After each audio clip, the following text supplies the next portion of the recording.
Hello and welcome to Wise Women Speak, an audio series for women to find their own voice and to express their creativity in the world. My name is Liz Scott, and I'm an author and a coach with a passion for well-being and listening in communities. My name is Dorothy Kolomiejski, and I'm an author and a coach also. And I work with people to get their dreams out of their heads and into the world. Liz, I'm so excited to talk about this topic. Liz and I have been talking about the stories that we tell and the idea of living beyond story. And Liz, you were just sharing something with me, which I thought was a great place to leap off into this conversation around stories. Well, I'm actually reading a couple of biographies. Well, it's a biography about two women, a mother and daughter, Mary Wollstonecraft and her daughter, who you might more likely will have heard of, Mary Shelley, who was the author of Frankenstein's monster. And so these were women who lived. Well, the mother, I think, was born in the late 1700s, and Mary Shelley probably wrote Frankenstein, I would imagine, in the early 1800s. But the reason I'm really fascinated by these women is that the mother, Mary Wollstonecraft, she was one of the first, well, I think she was the first woman to actually write under her own name why she thought women should have more liberties and be educated. And she sadly died giving birth to Mary Shelley. So she died in childbirth. So Mary Shelley never knew her mother, but I think was always. I'm quite early on in this book, which is sort of weaving the two lives of these women together. But Mary Shelley, I think, always felt as though that DNA, the power of her mother, lived on through her. So she felt this real empowerment and energy to engage in carrying on the work of her mother. And I suppose one of the things that really struck me about this is that both Marys, they lived in a world that would be unrecognizable to us now as women. They lived in a world where they had no form of independence. The only way that they could leave the family home was to get married. And they literally went from being the property of their father to then becoming the property of their husband. And if you lived in an unhappy family, if you had an abusive father or if you had an abusive husband, then you were completely unable to leave home and you had to live in that abusive environment. The husband had ownership of the children. The husband could, if he didn't like you as a wife, could put you into a mental asylum. It's really hard to even contemplate that was something that women had to engage in. So I'm going to come round now to the point of why I'm really inspired by this. But one of the reasons I'm really inspired by it is that these two women lived in extraordinary times, and they lived extraordinary lives because they began to see through the story of their era. And the story of their era was something around like women are a lower class citizen, women have no opportunity to be independent, women have no financial independence, women have to be the property of a father or a husband. And they saw through that story. Now, it might have just been a chink, but they saw through it and they started to forge a different path. And that's what I'm so inspired by stories, because nothing probably really changed in the lifetime of those two Marys. Not really. But actually, as women now, we are the beneficiaries of something that they started. And it's all because they started to see through a very powerful story, and they knew in their heart of hearts that story wasn't the right way to go. So that's why I'm inspired by those two women.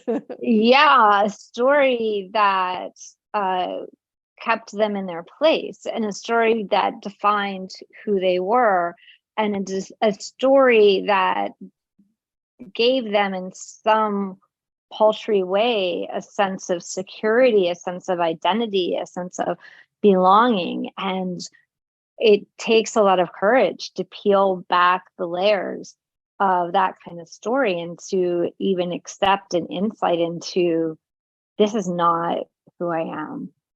And I cannot be defined by the stories that are told to me about myself and the stories that I may very well be telling to myself. Because it seems to me that one of the trickiest parts of the stories that become a part of us, and we believe those stories and we limit ourselves to what we can do and what we can't do, what's accessible to us, what's not accessible to us. I was thinking of a story, you know, I was a teacher for years and a teacher trainer. And I was thinking of a story from a teacher who went into high school and there was a class, a very, very difficult class of kids. And I think it was a special school. I can't remember at this point, but I mean, for kids that have behavioral problems. And the principal gave her all the information. She was young, she was full of life, she was enthusiastic, and she completely turned the class around. And the kids did really, really well. And they even scored really well on their standardized testing. And at the end of the year, they had, you know, a ceremony for the school, and they were giving awards just amongst the teachers and the faculty. And the teacher stood up at the podium and she says, well, the most brilliant thing that the principal did, which changed everything for me. She said, the principal gave me a list of the kids' names. And next to their names, he gave me a list of their IQs. She said, I looked at those IQs. She said, the IQs of these kids, they were so high. I knew that it was up to me to find the avenue in for them, to release them from whatever was blocking them from fulfilling their potential. And she just wouldn't give up. And she just was at it and at it and at it. She's like, I was looking at this list. I knew the potential was there. I knew the potential was there. And that was the foundation from which she turned the entire class around. So anyway, the teacher gets down and the principal stands up to the podium and he says, well, that's really shocking, actually, that you say that, because the list that I gave you with their names and those numbers, those were actually their locker numbers.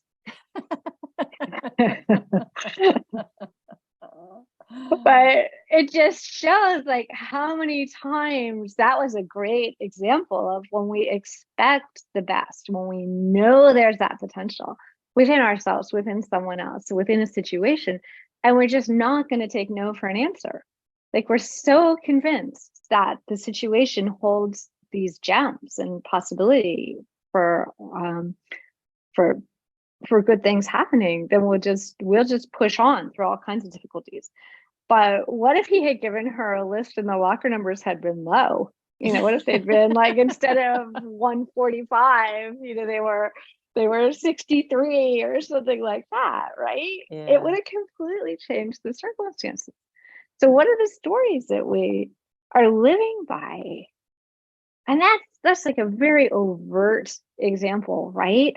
But what are the more insidious stories that are in our heads telling us, shh, don't do that. That's not your place. That's for someone else. You're not that smart. You're not that good at that, even though you might feel a passion or an inclination towards it. Just back off. Like, don't create waves. That's not for you. Yeah, I think that's. I mean, I love that about the teacher there, and what a beautiful example of a story that unleashes potential, and then we often live by stories that hold us back, like you're saying. It's like, what story is running? And I guess the thing about stories is that we tend not to see them because they're just so part of they seem to be the architecture of our life. It seems like they're absolutely real. And so it's really hard to see through a story that is presented in that way. And, you know, I kind of, I'm curious as well, because another take on this idea of stories is, oh, well, I'm going to go this place first, actually, because it's kind of in the area we're talking about. But we have stories, that we have about ourselves. And the stories that we have about ourselves are little shortcuts to describing who we are. They're like little belief pockets of who we think we are and what we think, how we might be in the world. And often we attribute a story to a label that we give ourselves. So a label might be, you know, as a daughter, for example, of elderly parents who need care, which is what I am at the moment. There's a lot of stories I have around how I should be as a daughter in that circumstance, or as a sister, as part of a group of siblings who are looking after elderly parents, and I'm the third youngest, second youngest, third from the top, as it were, in the hierarchy of our family. You know, I have a story which is very deeply ingrained that has come through childhood, which is my place in the family, and when my voice will be heard and when it won't be heard. And I have a story about being a wife and being a coach and working in the community, and I have stories about how I think people might perceive me, and I have stories about how I am as a friend, and I have stories about whether I'm good at socializing and when I'm not good at socializing. And the number of stories that make up our lives, it reminds me a bit. Do you have in America that game Jenga? It's like, you know, we play it actually with the kids. It's like even though they're older. You build up, and it's almost like we've got all these little Jenga pieces of stories that we keep telling ourselves about ourselves. And we never, it seems to me that we're all, even when the story doesn't quite work, we're trying to balance it on top of all these other stories, hoping that the tower won't fall. But I do wonder maybe whether it's a good thing to have that tower of stories disappear, because I wonder what's left if you haven't got those stories, what's left, Dorothy? Well, it's really interesting because when we were getting ready to talk about this, I listened to a TED Talk of Dr. Jill Bolte Taylor, and she is a neurospecialist. I'm sorry, I don't know exactly what she calls herself, but she studies the brain. And she got into studying the brain because her brother was schizophrenic. And she wanted to understand from a neurological point of view, a very scientific point of view, what was the difference between a neurotypical brain and a not neurotypical brain, someone that was considered disordered or couldn't function in the world in the same way. And this was her, she's a research scientist, and she had a massive stroke. And she remembered her stroke, and she remembered the process that she went through. But basically, the left hemisphere of her brain completely went on vacation, and she was dealing with everything in her life from the right hemisphere of her brain, and she basically was in a state of euphoria. She was in a state of timelessness. She was in a state of no stories. She lost her short-term memory. I believe she actually lost her long-term memory, and she was just completely blissed out. And she didn't know where her body ended in space. Like, this is something that a lot of autistic kids go through, and kids that have sensory issues. They don't know where they are in space. And she said she didn't know. She'd be lying in the bed and she didn't know where her body ended. She couldn't tell. And she had this completely remarkable experience of having the dominant part of her brain is a research scientist, which is extremely intellectual and building off of all kinds of information systems within her, to having that completely shut down and go into this, like, the meditative brain, or the brain that's reached through often spirituality and practices of meditation. And her reflections on that, and how extraordinary it is to be in a state without stories, like completely without stories, was so liberating to her. And then the path of her recovery coming, it took her 8 years to fully recover. The path of her recovery was so interesting in how she integrated back into her life, functioning from the state of really like love and expansion, and not feeling hemmed in by stories, and not feeling that she was limited, actually. That's an I think I've seen that TED talk, and it's an extraordinary listen, and I'm going to listen to it again, and I'll put it in the show notes as well in case people want to take a listen themselves. But that's such a great example of a life without story. Like, what's left? What is left without the story?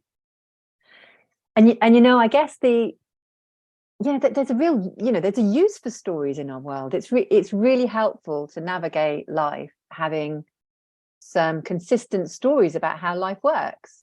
Like, just driving a car, and in the UK, for example, it's really good to have a story about driving on the left-hand side of the road, but that story doesn't work in the States. So you want to learn a different story when you're somewhere else, or when you get to traffic lights and they're red.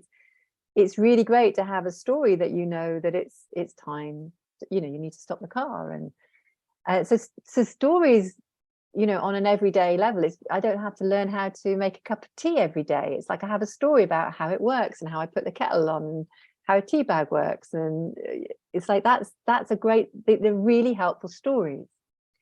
But I think what happens is that if we hold or crystallize these stories, like this is the way life should work, then I think we can get into some difficulties, because we can feel very distressed if life doesn't work out in the way that our story is telling us it should work out. So I've got some friends who whenever we see them, you'll say to them, how's things going, and the conversation will shift 95% of the time to situations in their life where things haven't gone right, whether it was going out for a nice meal and the soup was cold, or going on holiday and the weather was awful, or driving a car and breaking down at the side of the road. It's like their world is seen through a filter of life not working in a certain way. Now, if we have a story that life needs to happen in a certain way, and if it doesn't, then we're going to get upset, then we're very liable to spend a lot of our time in anxiety and distress and worry. Because first of all, life will just do its thing. Like, life just does its thing. I might have an appointment. Let's say I've got an appointment to get my hair done. I know from previous car journeys that to get to my hairdresser, it will take 15 minutes. And on this particular occasion, I get stuck in traffic and it takes me 25 minutes. Well, I can get really upset. I can be annoyed at the car that's broken down in front of me, and I can rail against life. But really all that's happened is I had a story that I thought life should happen one way, and life just unfolded in a different way. And the only thing that's really upsetting me is my story about how life should be. It's like when we are with what is, when we are dancing in the moment of life, then we have stories which are helpful, but if they're not rock solid, then we can dance with life.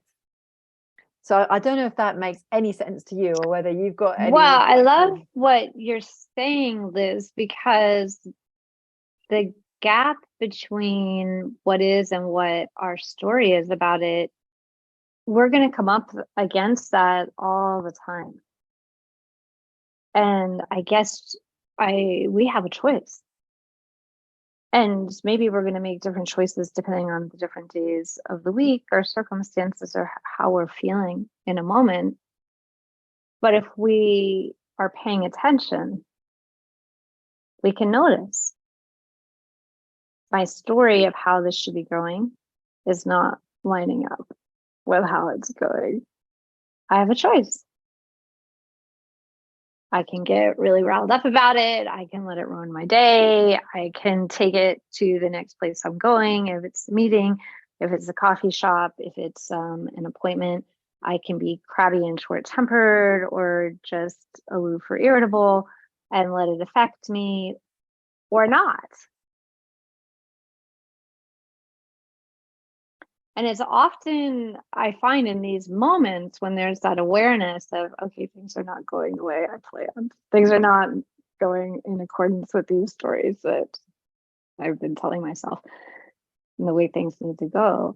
There's an opportunity there to pay attention and see what's actually happening in real time. And sometimes those are fantastic chances to see something new, to experience something new, to be in a different state of mind with different people in different circumstances, even if it's just sitting in your car. And I think some people may say, well, you're really putting a candy coated topping on some circumstance that stinks or is negative.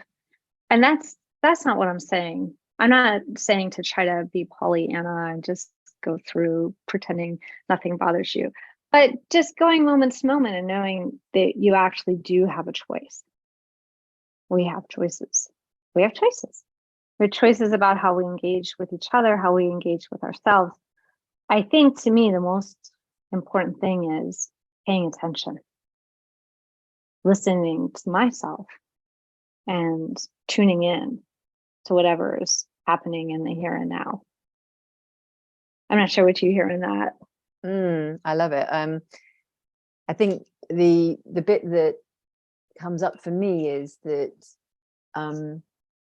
life, and this is great because I'm sort of really curious with this at the moment, this whole idea of stories, and I'm just playing with it in my awareness and reflection, so it's absolutely fantastic. It seems to me as though life unfolds however it's going to unfold, and the bit that causes me distress, I have a preference about how life unfolds. On a silly level, I'd like to get to my hair appointment on time. On a personal level, I'd prefer it that my dad didn't have really severe dementia and needed care and is slipping away. I'd prefer that wasn't his experience and my experience of life. But that's what's happening. And if I try and pull life, how it's unfolding, if I try and drag it into my story about how it should be in order for me to be happy, I'm going to be forever exhausted, because it's like it's like trying to stop the tides. It's like getting upset because if you go down to the ocean and you see that the tide is in and you think, well, I can't walk on the beach, the tide should be out. It's like we're arguing with the way life is. It's like we might have a preference, but we can't force the tides. Like we know that we can't go and force the tide out so we have a beach to walk on. But somehow we think that if we can rail against life, that somehow life, if we can get frustrated or angry enough, will kind of, we can shift it, drag it into the way we think it should unfold. And as far as I've noticed, that's just, it's just a recipe for distress. I mean, what if we could question ourselves to the point of being able to see through our own story, and that if we just turn our head slightly, we can have a completely different experience of life. We don't have to be labeled and identified by our experiences, even things like PTSD, and which I had at one point. I was labeled with PTSD after having worked in emergency medical services for some time, and that is so far away from me now. I saw through the story, I guess I would say, of PTSD. I mean, I was told I would never recover from it. It was something that would be with me for the rest of my life. And there was nothing I could do for it aside from getting therapy and having some tools to help me when I had anxiety. And I just completely saw through all that. I absolutely do not feel like I have PTSD. That's not my experience. But that's a story. So, I mean, there's so many things you said there.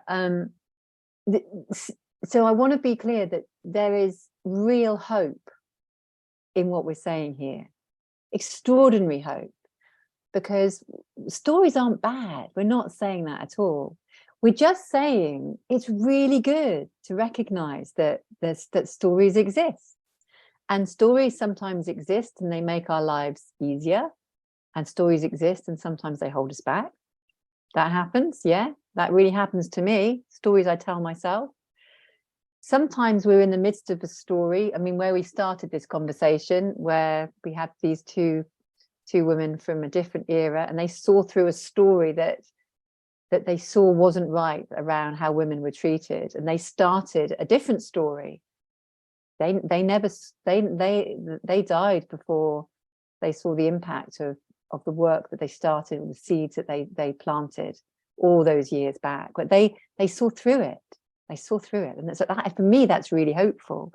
And then what you're saying there about the things like PTSD or labels that we might have around mental health, or frightening experiences from the past, is that when we can start to see through we're not saying it's a story in so much as that something didn't happen. We're not saying that. We're saying, yes, something did happen.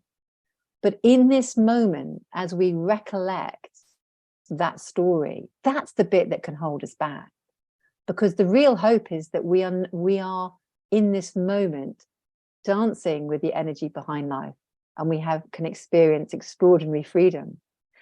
And I'm going to just tell you one little thing about, so this will be my last little input here, Dorothy. But so when you can see through a story, this is the freedom I experience just seeing through a story. And last year I wanted to do this event in our local community and called it Thriving Ivy Bridge. And I just wanted to get lots of people and businesses involved, and charities and community groups involved. And I recognized that for most of my life, if I was to organize something like that, I would find myself probably 2 weeks before the event itself having consistently sleepless nights, because I would wake up thinking, this is going to be a disaster. What am I doing? No one's going to turn up. Nobody's pulling their weight. What am I doing this for? Blah, blah, blah. And that would be a habitual story that would run in my life. And actually, this event called Thriving Ivy Bridge, it was going to happen for 2 days, celebrating all these different things happening in Ivy Bridge. I saw through, the key story I saw through was that if I put something on the outcome, like X number of hundreds of people needed to come to this event for it to be successful, then I was creating a really stressful story in my world that was kind of holding me back and haunting me at night.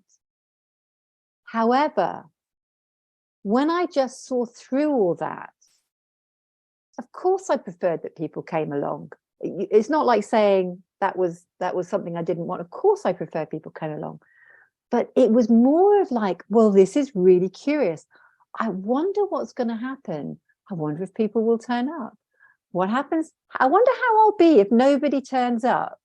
It became a sort of a curious experiment in life, and this is the lightness I guess I want this to invite people to play with moving forward. Is what is the lightness in your life if you were to see through a story and just play with life and see what unfolds, rather than thinking there was an outcome that you needed to reach at all costs, and if you didn't reach that, then that meant a lot of things about you and how good you were and your worth and all of that. What if you could just lightly play and just go, wow, I wonder what will happen. I wonder, like, if I go to the hairdressers, I don't think I'll do this. If I said to the hairdresser, cut my hair however you like, like, I've got nothing on it. Now, I haven't quite seen through that story, that's for sure. But just imagine if you could just go, do what you like. I don't mind. Make it green. I don't care. I love it. I have a friend that gets free haircuts like that, by the way. He goes into the hair salon and he says, give me your newest, most untrained person and let them just go at it. Like, wow. if you give me a cut for free, I'll be your trainee. And they just love him, yeah, he's gotten some good haircuts like that too. I love what you're saying, Liz. And I like the invitation to our listeners out there and to ourselves also. And I think in line with that invitation, one thing that I had wanted to add here is when I was a special education teacher in a high school and was working mostly with college-bound students and kids that were going into the trades and so on. And many of those kids had all kinds of labels. In fact, they had to have a label to have me working with them because that's where the funding came and that's how we, figured out how to help them and so on. But many of them I could see they had gained the skills that they needed. They understood how they needed to modify how they did things, or what they had a lot of tools. They basically got a lot of training in the school from working with the teachers. And as they got ready to graduate, there were quite a few kids where I looked at their situation and I thought, this story isn't going to help them anymore. The story that I am ADD, that I have sensory deficiency, issues, that I do have memory problems or whatever. Like, the story is putting them in a box. And it's limiting them, and they feel limited by the story. And so in some cases where it was appropriate, working with the rest of the team in the school and with the parents, we actually peeled off the labels of many, many kids as they were walking out the door to graduate. And together with the principal and again, other staff, and it was a case-by-case thing, but we peeled those labels off because I told the parents, do they need to carry, what is the label doing for them? Is the label serving them, or is the label holding them back?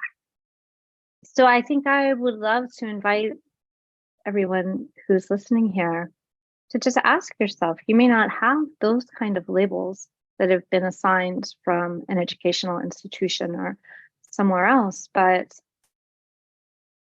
what are the stories? What are the labels that you have about yourself and about your life that may be holding you back from experimenting and playing and enjoying your life to its fullest potential? And if you can recognize some of those stories, now some of them can be very sneaky, they may just be within the privacy of your own mind. But if you recognize those stories, is the story helping you to enjoy your life and to feel connected to yourself and to other people?